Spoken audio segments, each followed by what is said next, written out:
Hi guys, welcome back to the channel. Today I've got the on-track series video for the Swedish tier 10 tech tree medium tank, the Udes 1516. Now if you do like the video, as always, don't forget to like and subscribe down below, as it really does help out the channel. And yes, the on-track series, if you don't know what that's all about, it's basically where we go from tiers 5 through to the 10, show you every vehicle in the line from those tiers, and then that way you get to see some of the tanks that you don't really get to see that often, see some of the builds for it, and just generally go over what the tank is like as you're playing, so you get a general overview of the line. Now I've already done a video for the on-track series for the Udes 1516, but that was about 4 years ago. So we're going to do another one now to keep up with the fact that it is on track right now as of the release of this video for another week or two, whatever it is. And so we can cover the line and hopefully give you what it's like as you can get a boosted XP return while trying to grind it. So we're starting here at tier 5, and we are on the Strv M42, which is a very average little tier 5 medium tank, and again, I'd say it's very much just a very bog standard tier 5 medium tank. It's what you kind of expect from them, where the gun's a bit derpy, the DPM's okay, the mobility's a bit meh, the camo's alright, the view range is a bit meh. You know, generally it's just a tier 5 medium tank. And you can have quite a bit of fun with it. The one thing that is a beautiful thing about this vehicle, is a thing that goes across the whole line generally, is the gun depression, as it has 15 degrees of gun depression, which is absolutely phenomenal. That means you are incredibly flexible on the ridgeline, but just be careful when you are on the ridgeline thinking, aha, if I have 15 degrees of gun depression, I can go hull down and bounce things, because no, you can't, you've got no armour, which is a general thing up until about the tier 9. So, for the Strv M42, you got 45 km/h top speed with a 20 km/h reverse speed, 410 horsepower engine, which is 18.23 horsepower per ton ratio, which means you get up to 45 km/h, and a 20 km/h reverse speed is pretty damn good. But you're very slow. That 45 km/h top speed is a bit slow for a medium tank, so it's something you've got to bear in mind with, is that there are some gaps you won't get across that you might expect to in other medium tanks because you're not the fastest. You've got a 20% internal fire chance, which means you're on the high end of fire chances, and yep, this thing does like getting set on fire, so be careful of that. 46 degrees a second on the hull rotation speed means the tank does turn pretty damn quick on its tracks. Ground resistances that don't particularly hold the tank back that much at all. You've got 271 metres of still concealment with 282 metres of on-the-move concealment, which is pretty nice for the Strv M42, and it helps you stay unspotted in situations like you're seeing here until that guy got a little bit too close, and that means that you can fire and farm with impunity without taking too many hits before you eventually do get spotted as they get close enough. You've got 448 metres of view range as well, which means you're above the 445 metre spotting cap, but it still can be a bit awkward as it's not the best view range in the universe, but for a tier 5 it's not too bad, and having the pretty good camo to go alongside it means that you will generally be able to stay unspotted for that little bit longer while being able to spot the targets at a bit further distances. You got 49.96 degrees a second on the turret rotation speed, which means the turret rotation is faster than the tracks, which is very nice for the Strv M42. A 1.28 accuracy during rotation and a 2.8 accuracy during movement is atrocious though, and that means that this aim circle blooms out massively, and as you can see the aim circle is rather large while you're getting going. But you've got 2.3 second aim time, and yeah, you do feel that aim time quite badly because of the fact that the aim circle blooms out a lot, because the accuracy during movement and rotation is pretty poor, so that can be a pain for you in your Strv M42. You've got 15 degrees of gun depression, like I say, which is absolutely incredible, some of the best on any tank really. You've got 0.31 accuracy at 100 meters, which means you are pretty accurate when you do get the shots fully aimed in and you give it enough lead. You've got a 4.59 second reload, which is a 1900, nearly 2k DPM, which is pretty good for a tier 5 medium tank. And you hit quite hard as well for a tier 5 medium tank with a lower alpha gun at 150, which is pretty good. You've got 115mm of penetration on the standard AP, with 144mm of penetration on the premium AP, which can be a bit low for dealing with tier 7s. For the most part, you'll pen most tier 6s, but when it comes to the slightly more heavily armoured vehicles, you will need to fire that premium round to be able to go through them. You've got 815 metres a second shell velocity on the standard AP, with 890 metres a second shell velocity on the premium AP, which means you are way below that average mark of 1,000, meaning you do have to give a good amount of lead at distance to be able to hit your targets with this vehicle, so bear that in mind. So what do I run in terms of recruit and equipment on this vehicle to be able to get that up to those statistics? Well, I run Born Leader, Rapid Reload, Sixth Sense, Situational Awareness, Camouflage Expertise, Silent Driving, Steady Aim, Snapshot, Run and Gun, Advanced Loader, the Camouflage Net, and Optics. Optics to be able to get that view range up so we can at least try and spot for ourselves. The Camo Net with the Camouflage Expertise and Silent Driving to be able to get that pretty damn good still concealment and concealment on the move. All 3 gun perks to make sure this gun is as good as possible, because this gun can be a right pain if you don't do that, so you really want to do that. And yeah, that's pretty much what I run on every tank up the line in terms of recruit and equipment. Only one tank has a slightly different equipment loadout, and I'll tell you when we get there. But that was the Strv M42. We finished that game with the ace tank of the Pascucci's, with the 1916 base XP, the 1690 damage with 2.5k assistance, and it just showed off what the tank's capable of. Like I say, it's a pretty bog standard little tier 5 medium tank. There's nothing to shout home about. It's not incredible, but it's also not bad. It's just one of those vehicles that you kind of play through, go, yeah, I'm alright in this, but I can't wait to get to the tier 6, 7, 8, 9, right? So we're on to the tier 6, and now we're on to the Strv 74. Now, the Strv 74 has that same feature that you get in the Strv M42, and that is you get pretty damn good gun depression. And it's not pretty damn good, it's pretty damn amazing gun depression, because you still get that 15 degrees of gun depression on this vehicle, and it's a really, really fabulous feature of the tank, and it means you are incredibly flexible on every ridgeline. Now, you have a massive forehead, which is a bit of a problem. Yes, I'm saying you've got a fat forehead. You've got a bit of a slab head, which is a bit of a problem, because when you poke over ridgelines, a lot of the time, people see that first, and because you have 0 armor, they will be able to pen it pretty easily, which can be a bit frustrating on this tank. But the one thing that is nicer about this vehicle in general is the gun handling. The gun handling is definitely a little bit nicer on this vehicle compared to the tier 5, and you really do feel that little bit of a step up in terms of that, although your mobility is fairly similar. And like I say, in terms of the crew and equipment for the Strv 74, I do run the same as I run on the Strv M42, and I run that same crew setup on the Udes 1405, the Udes 16, the Udes 1516 as well, and only a slightly different equipment setup for the Leo. It's a pretty bog standard setup for the line that I run, and it just helps it in terms of having that really nice camo all the way up, and having generally the better gun handling I can get, because the gun handling on these vehicles can be a bit derpy if you don't help it, so you always want to try and do that. And the Strv 74, like I say, the gun handling on it is pretty damn good. Occasionally it will bounce shots, or should I say the shots will derp into the floor that you sit there going, really? Did you have to do that? But I suppose that could be just RNG, to be fair. So the Strv 74, it's got a 45 km/h top speed with an 18 km/h reverse speed. 420 horsepower engine is 16.15 horsepower per ton ratio, which means you do get up to that 45 km/h top speed. It's a little bit sluggisher up to that, if that's a word. Yeah, I think that's a word. Bit sluggisher. Yeah, up to that 45 km/h top speed compared to the previous vehicle. 18 km/h reverse speed is pretty decent as well, though. 20% internal fire chance means you're on the higher end of fire chances, and you will get set on fire, like that 40 TP over there. You will get set on fire if you're not careful, so be wary of that in this tank. 34 degrees a second on the hull rotation speed means it does turn pretty decently quickly, but it's not the fastest medium tank in the universe at turning on its tracks, like the previous one is.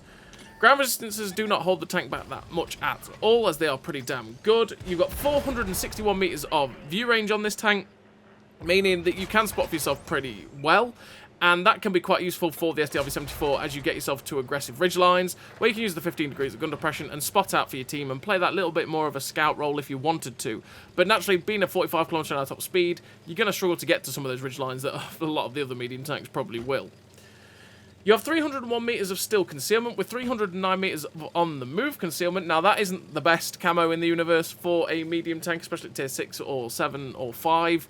So it's still good concealment, and you will still stay unspotted in a lot of situations, which can be handy, but just bear in mind that you're nowhere near the level that you had on the tier 5, meaning you can't be quite as cheeky with where you're firing from to stay unspotted. You got 39.1 degrees a second on the turret rotation speed, which is still faster than the tracks, which is pretty good for the Strv 74. 0.73 accuracy during rotation with a 1.59 accuracy during movement is where the gun handling on this vehicle does get a hell of a lot better than the previous vehicle, and that is what you will truly feel in this tank, is how much better this gun handling feels in terms of getting it aimed in and ready to go, as the 0.73 and 1.59 together as a pair are pretty damn good, meaning the aim circle doesn't bloom out much at all, and since you have a 1.66 second aim time, if it does bloom out, it aims in supremely quickly and you are ready to fire your shots so fast, which is great for the Strv-74. You got 15 degrees of gun depression, like I say, which is incredible, and it's just absolutely fantastic gun depression, which is the thing that a lot of the Swedish tanks have in general going for them, is having that really incredibly flexible ridgeline ability that they have with the fantastic gun depression. You've got 0.27 accuracy at 100 meters, which means that you are pretty damn accurate when you're firing this vehicle, as long as you're giving enough lead to hit the targets and not firing like a potato, like I've been in this game. We've got 3.76 second reload, which is nearly 2.4k DPM, which is very nice for a tier 6 medium, that. With 148mm of penetration on the standard AP, 200mm of penetration on the premium APCR rounds, and 38mm of penetration on the HE rounds. And as you can see, I don't take any HE, and the reason for that is this tank has a limited ammo capacity at 42, and it is very common to run out of ammunition in this vehicle. Very common.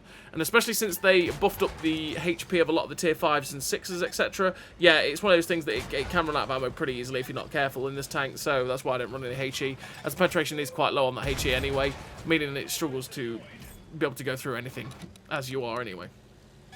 And you only get an extra 30 alpha on those HE rounds, as they have 185 damage, as opposed to the 150 damage you have on the standard and premium. 925 meters a second shell velocity on the standard AP is below that 1000 meters a second shell velocity average, which means you do have to give a decent amount of lead at distance to be able to hit your targets, as it can be a bit slow and make the gun feel a little bit derpier than it actually is. But 1160 meters a second shell velocity on the premium APCR is pretty nice, and you will feel a massive difference between the standard and the premium on this vehicle. I mean, you don't have to give quite as much lead at distance to be able to hit the targets, which is pretty good for Mr. SDRV-74. And yeah, that's what the SDRV-74 has in terms of statistics. Like I say, in terms of the way it is statistically, the only real thing, well, the two things that are bad about this tank is, number one, the armour. This tank has no armour. It is a derp gun's paradise. If you get hit by a derpster, it's going to pen you. And that's not a good time for the SDRV-74. Quite easy to lose all your hit points, as well as the fact that since you have no real armour and getting penned in the rear, a lot of the time you will also get set on fire with that 20% internal fire chance, and that can be annoying for the SDRV-74. The other thing is the speed. The speed is a little bit slow on this vehicle, which is what you're seeing here. It's a bit of a struggle to go, okay, I've got to get back to base and try and cover the base, but I've got a trundle there, you know. That is another thing that's bad for it. But everything else about the tank in terms of the camo being decent, not great, but decent. View range being pretty good.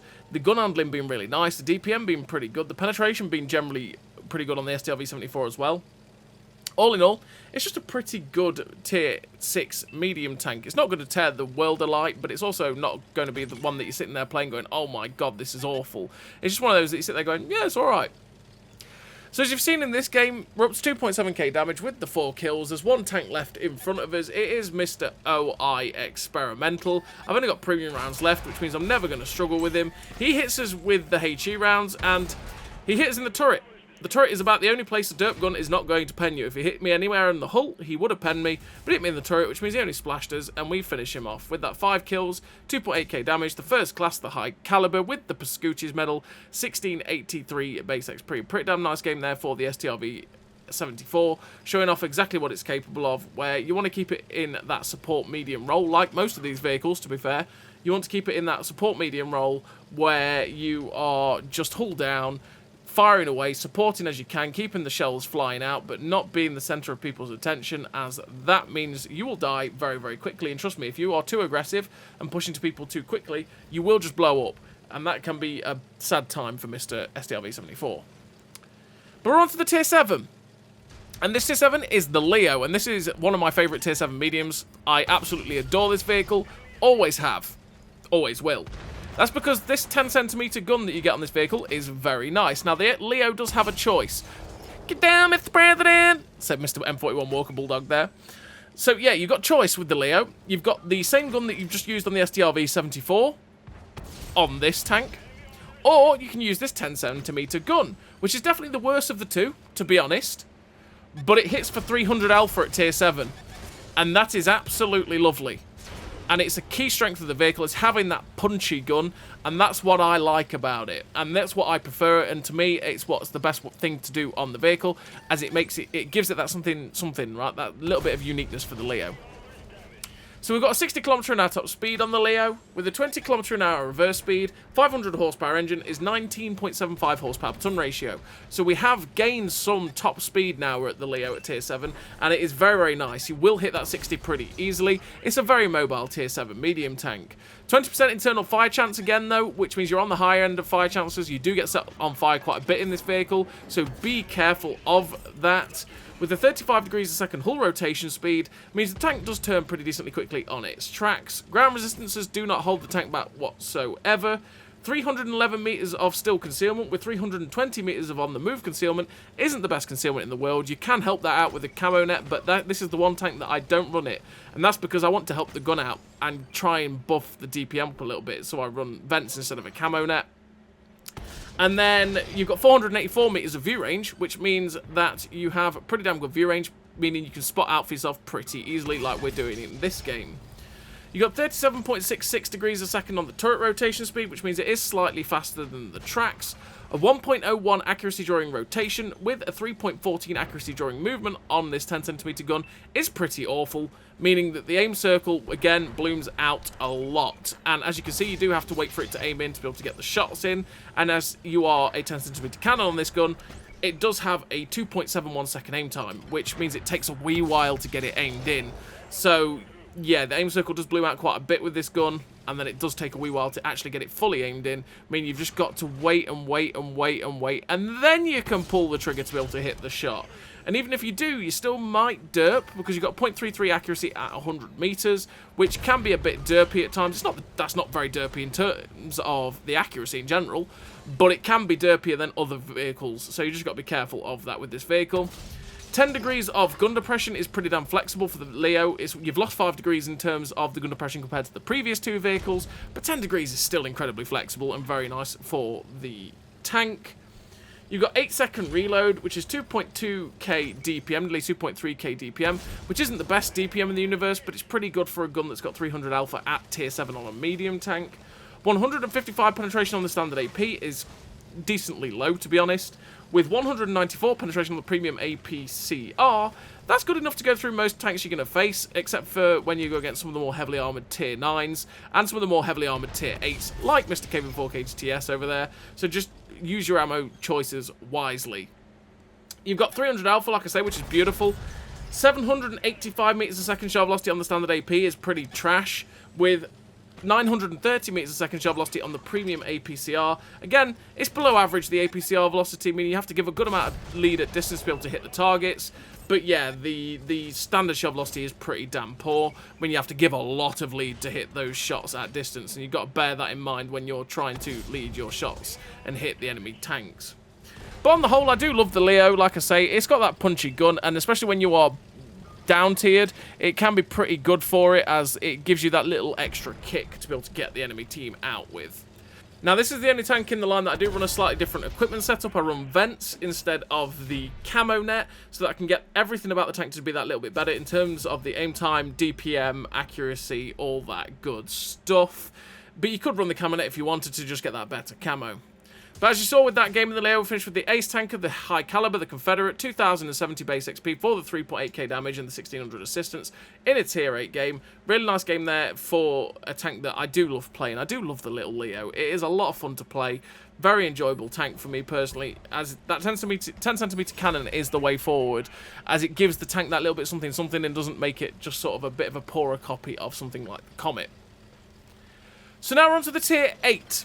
And we've moved on to the Udes 1405, which is a tank that I do enjoy again. There's something about this line that I just enjoy, the tier 8 and the 9 and the 10. Now, they're not going to be everybody's cup of tea, and that's because these things have automatic siege mode. They have the hydro pneumatic suspension, which means that when you get below a certain speed, the suspension will automatically activate, meaning you get better gun depression. but it means you also have the problem that you get a bit of a gun bobble, and it can make the guns a bit annoying to use, and it's something that you've really got to learn to get used to. And once you've learned to get used to it, you start noticing it quite as much, but it still makes it awkward occasionally for the shots. And the one thing you've got to bear in mind when you're using this automatic siege mode is that you are aiming over the front of the vehicle and not over the tracks, because as soon as you start aiming your gun over the center and then move it swiftly over the opposite side of the tracks, that's where the suspension starts to automatically adjust itself, and that can end up causing the gun bobble. So be careful of that in your automatic suspension Udes's, pretty much. So with the Udes 14 Alt 5, we have a 55 km/h top speed and a 20 km/h reverse speed. 25 horsepower per ton ratio with the 550 horsepower engine means that you will get up to that top speed pretty easily. It's a very, very mobile tier 8 medium tank. You've got 12% internal fire chance, which is on the low end of fire chances, which is pretty good, meaning that you don't get set on fire all that often unless you get penned by HE through the upper plate. Ground resistances don't really hold the tank back much at all, which is pretty good for the tank.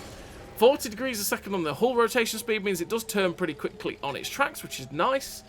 With 259 metres of still concealment and 270 metres of on-the-move concealment, that camo is absolutely fabulous for this tank and is one of the key strengths of the tank. You want to keep it in flank positions, supporting your team and using the absolutely fantastic camo to be able to stay unspotted while you farm up with this pretty damn nice 10.5cm gun.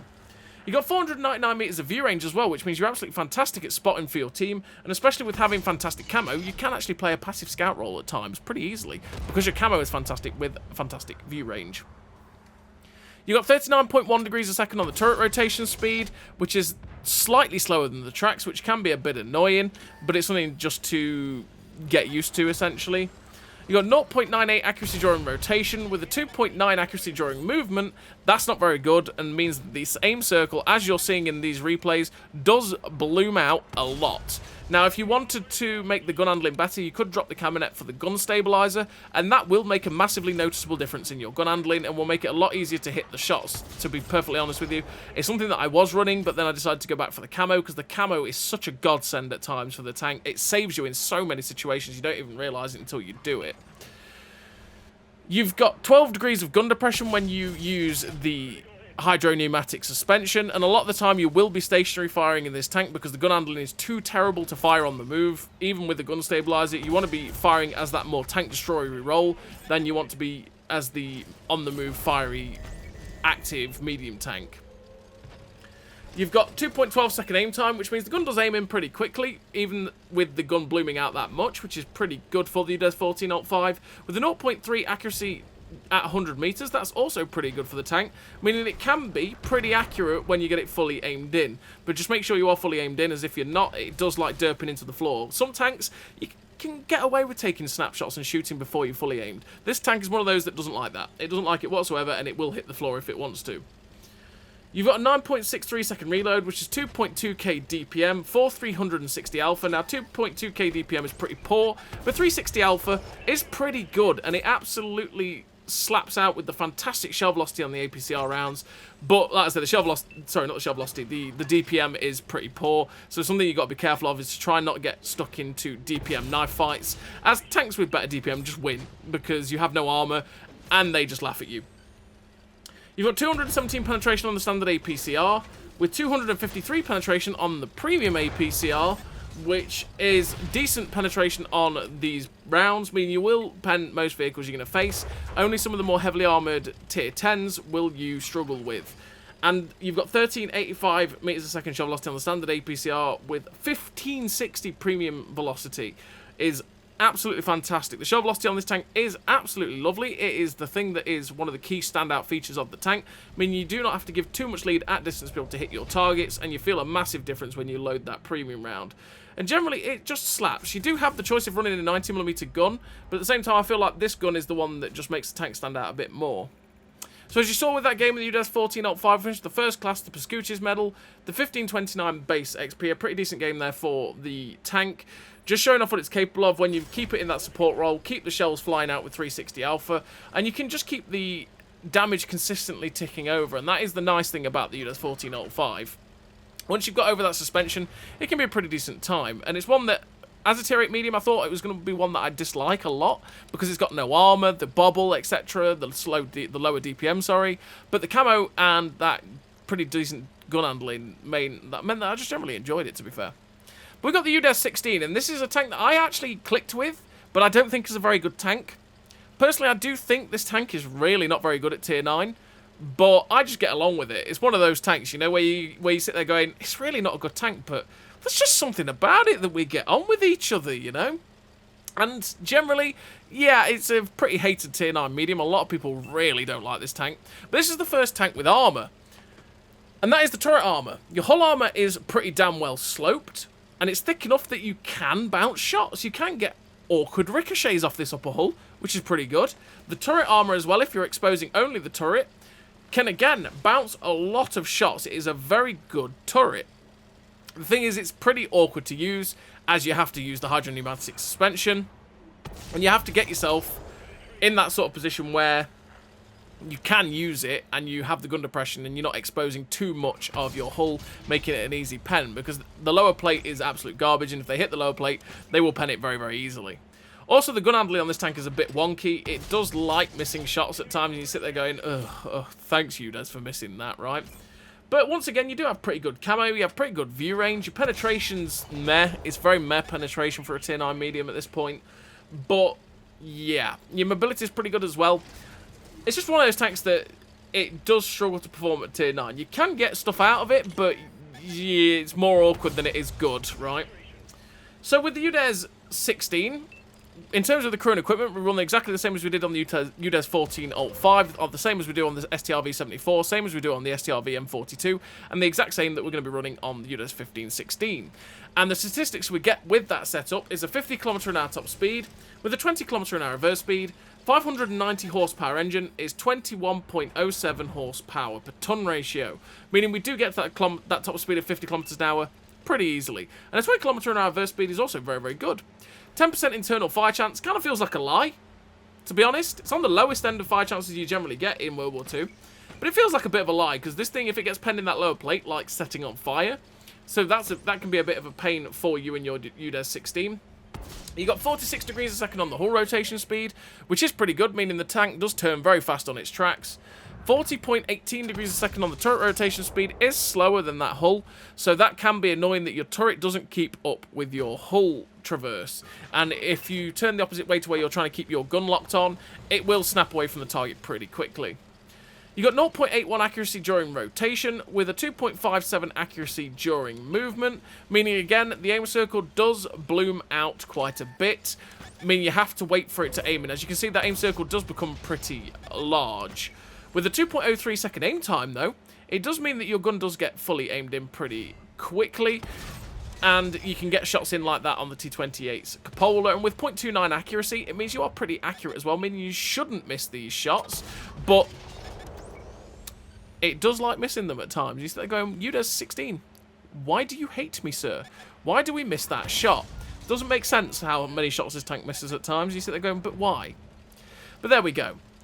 We've got 12 degrees of gun depression, same as the Udes 14.05, same as the Udes 15-16, which when you're using the suspension correctly, you will get that gun depression. If you're aiming over the side or rear, naturally you're going to struggle to get the gun depression. As you saw there, it can be a bit awkward. You have to be pointing over the front of the tank to get that 12 degrees of gun depression on this vehicle. You got 8.24 second reload, which is 2.8k DPM, which isn't too bad. It's not great, it's not bad for a tier 9 medium tank. And it means you can put up a good fight with your DPM where you need to, as long as you're hitting the shots. 234 meters of penetration on the standard APCR, 263 penetration on the premium APCR, and 53 penetration on the HE, means that your HE is pretty decent for going through some of the lightly armoured artilleries, and can up your DPM quite a bit with having 480 alpha as opposed to 390 on this gun. But 234 can struggle against a lot of tier 10s, meaning you will have to fire the 263 pen, and the 263 pen will go through most of the tier 10s you'll face in their weak spots. It's only some of the super heavies like Type 5 heavy, like Mouse, etc. that you will end up struggling with because of that penetration. You also have 1,150 meters a second shell velocity on the standard APCR, and it's exactly the same on your premium APCR, so it is above average, which is nice, but it can be a bit slow for APCR, and occasionally you do feel that, but you don't have to give as much lead as you would do on certain other vehicles because that velocity is 1,150 meters a second. It's the one thing that does feel weird because it's a bit of a step down from the stock gun, because the stock gun is the same one you get on the Udes 1405, and you have that fantastic shell velocity that we've been over at 1300 or 1500, and yeah, you really feel that massive difference, but the penetration buff is quite nice. Realistically, it's one of those tanks that I do say that if you aren't afraid of being a gold noob, you lose about 100 DPM, but that 1500 meters a second shell velocity on the premium APCR you get on the stock gun is very, very nice, and it's something you might not want to lose. So just use the stock gun for the whole grind and fire pure premium rounds, and you will have fantastic velocity.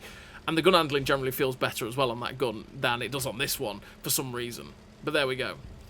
But as you've seen in this game, in the Udes 16, we've got 4.5k damage with 1,070 assistance. We used the ridge lines to good effect. We tried not to overpoke as much as possible. Managed to ricochet quite a few shells, but it was you could see the awkwardness of trying to get the damage we ended up getting in that game. We had to be very patient to get the most out of it. We finished with that 15-17 base XP. A pretty decent game there for the Udes 16 in a tier 10 game. And it's just the one, I think it's just the thing for the Udes 1405, the same for the Udes 16, and the same for the 15-16, is they can be very awkward in those kinds of knife fights that we ended up on the ridgelines like that. Because of the fact that no other tank has to deal with the bobbly suspension, they can just poke over, go snap, and hit you. You have to sit there and wait for your gun to properly adjust to be able to hit the shots. But if you're playing it right, and you're not overexposing your hull, and you're only giving people the turret, they will struggle to pen you, because the turret armor is very, very good on the Udes 16, same as it is here on the Udes 15-16. And like I say, with the Udes 15-16, it is a tank that hits very, very hard for a medium tank with 440 alpha. Not incredibly hard, but 440 is a good alpha to have on a medium. The gun handling on it can be pretty decent when you get it fully aimed in, but the general shell velocity is a little bit slow. The penetration's pretty good, the mobility's pretty okay, it's very average mobility. You've got very good camo, though. And like I say, you've got the good gun depression with pretty damn good turret armor. But you have to go and get used to this bobble to get the most out of that.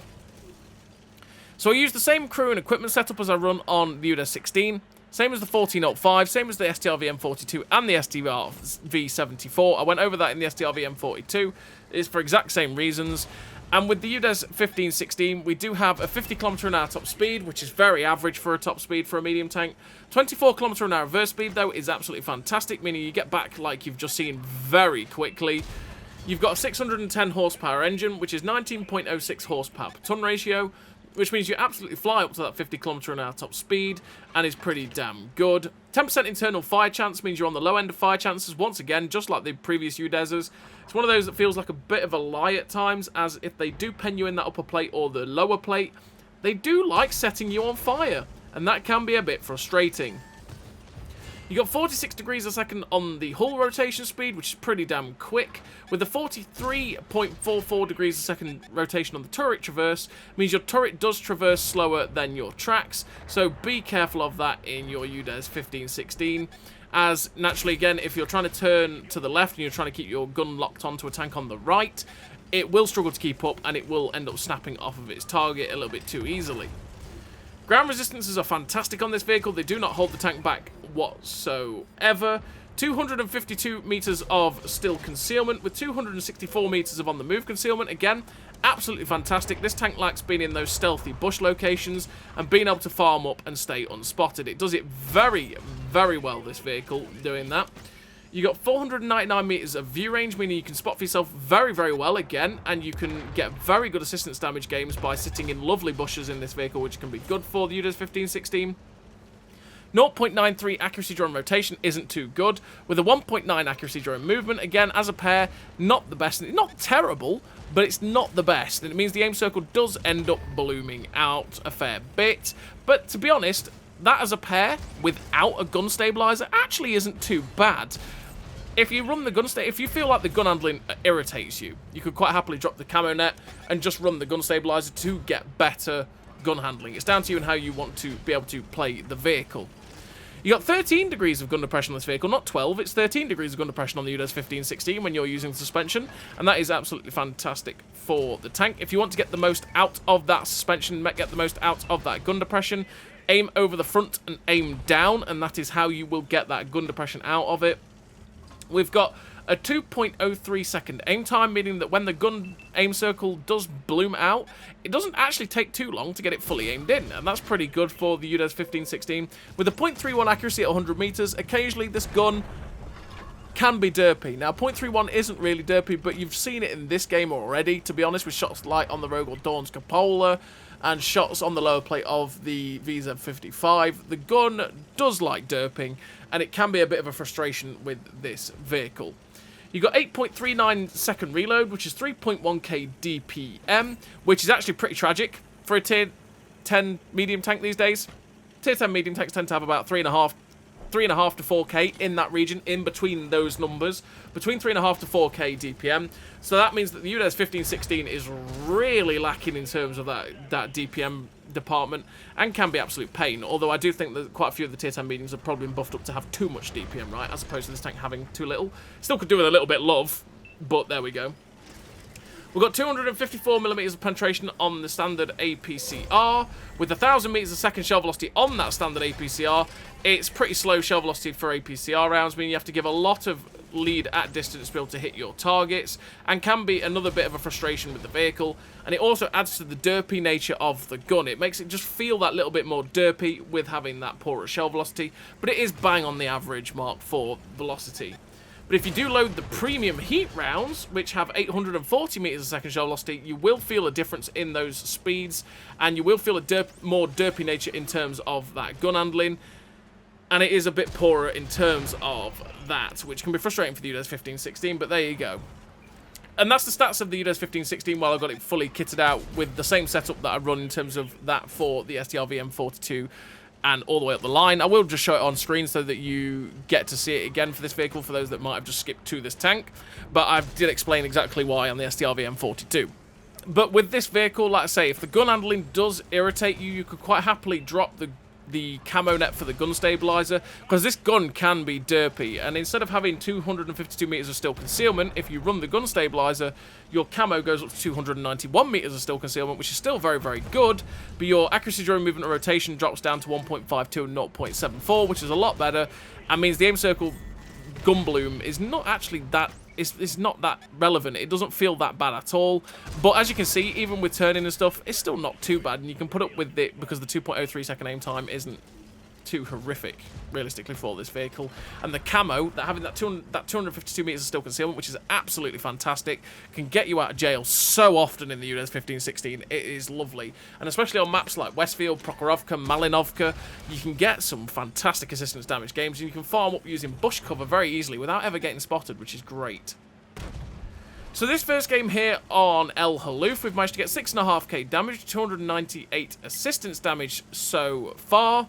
And we've managed to block 1,500 damage as well. We're just chasing down the last tank alive on the enemy team, and it is the Batchat 15558. But there's no chance we're ever getting there before he dies. And that was a pretty standard game for Mr. Udes at 1516, where we get ourselves to ridgelines, go hull down, use the turret armor where we need to be able to bait shots, block shots, and then pipe over to use the 13 degrees of gun depression to get our shots in. And we finished that game with 1434 base XP, for all that 6.5k damage. Pretty decent score there for the Swedish tier 10 tech tree medium tank on El Haloof. But we're on to the second replay. And the second replay we're here on this map, which is Vineyards. And on Vineyards, we're dressed up in our finest Christmas sweater. And it's not ugly, alright? It looks fantastic. There is no ugly Christmas sweater around here. And we're on this map, which means we can go to our position at A5. Why? Because I am not a fan on this spawn of going to the K line, because it is so easy for the enemy team to attack. It can be very awkward to defend. If you try and push out from it, it's very easy to get sniped by the snippety snipers that sneakily sit at J9, and it can be super duper frustrating as well, as they get all the impetus to be able to attack you, whereas you just have to sit and wait for them to overextend to be able to get rid of them. Whereas pushing this way gives you all of the abilities to attack, because you can push down the A line, get to a position like A9, clear this line out very quickly, and then push into where people like that AT-15 are, so that you can get rid of them. And the one thing that you can do very quickly is push straight over into A7, get hull down next to those rocks you can see on our left, and that way you'll stay safe from people like the AT-15. You can spot them up. People that camp at D3 have things to shoot at. And then once you've once you've pushed this position, you can then push very aggressively straight under the gun line of where that AT-15 is. Use that hill over there and that mound to be able to spot up people that are camping a bit further back. Again, get assistance damage, push the fight along this flank very quickly, and then you can make more aggressive plays to spot the people that sit at J9 for all of the rest of your campers. It's the way to break the camp, and it's also the way to break the flank and break their spawn, especially if they have too many people go and camp at J9. It's just the way to push it. So I was going to push straight under the gun line to get towards where that AT-15 was, but I thought that Grill 15 was pushing to the A0 position, but he's actually noped out and gone somewhere else.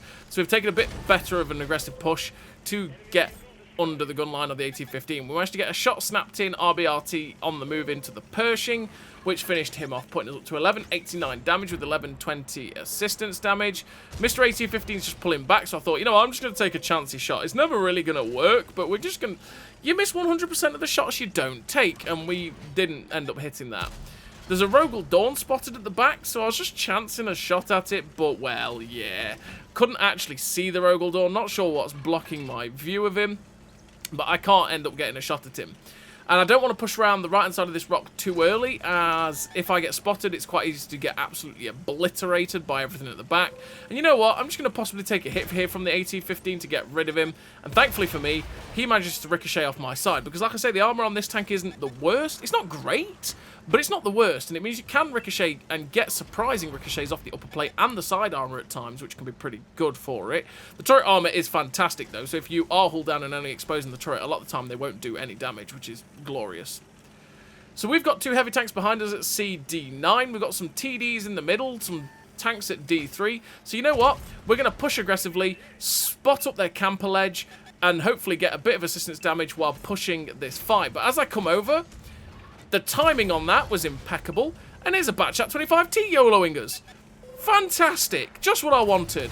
So I'm trying my best to keep the angle and make it as awkward as possible for him to be able to pen us. We face hug him as he will just ricochet off our upper plate or our turret. And he is absolutely panicking, which is, again, why you just will face hug people. Even if you've not really got much armor.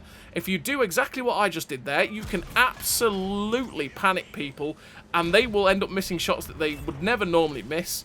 And you can stay alive for longer or end up just keeping some hit points. Thankfully, the artillery got shut down, so we didn't have to deal with that anymore. We did spot the STRV S1, so we got a little bit of assistance. We've got possible shots here at the back of the QL, so I was just pushing over to see if I could get shots in, but we get spotted and detected, and I'm like, no, you know what? Don't really want to take that. And we've got a Moistion directly in front of us. Okay, sir. I will take all of your hit points, please. Perfect position here for a Udes 15-16 hull down. We can only have to expose our turret. He will give us his cupola every time for that. But there's a Sturm Tiger P just not bothered about us, I don't think. So we put a shot through the side of the Sturm Tiger P, who then, yeah, realises he has to pull forward. But now we can focus on this Moistion's cupola. Now, with 254 penetration on the standard APCR, we can go through it, but occasionally we'll get really awkward ricochets. So realistically, we should just load heat and go for either the turret cheeks or the cupola. But since he's fired and bounced off my turret front there, I take the opportunity to get the better shot, which is more likely to pen through the lower plate of Mr. Moistion, and we're up to 5.2k damage with 1900 assistance.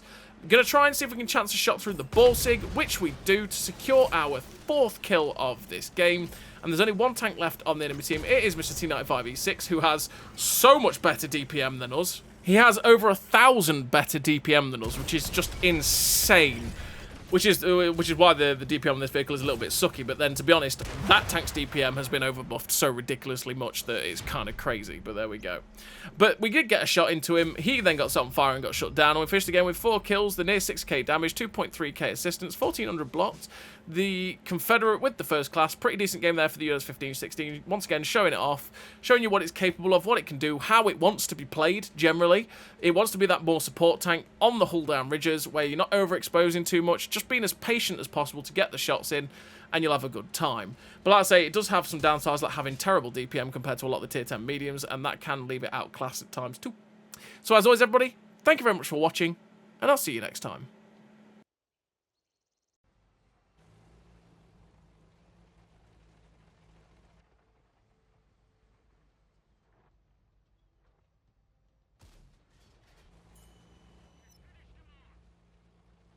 A great success!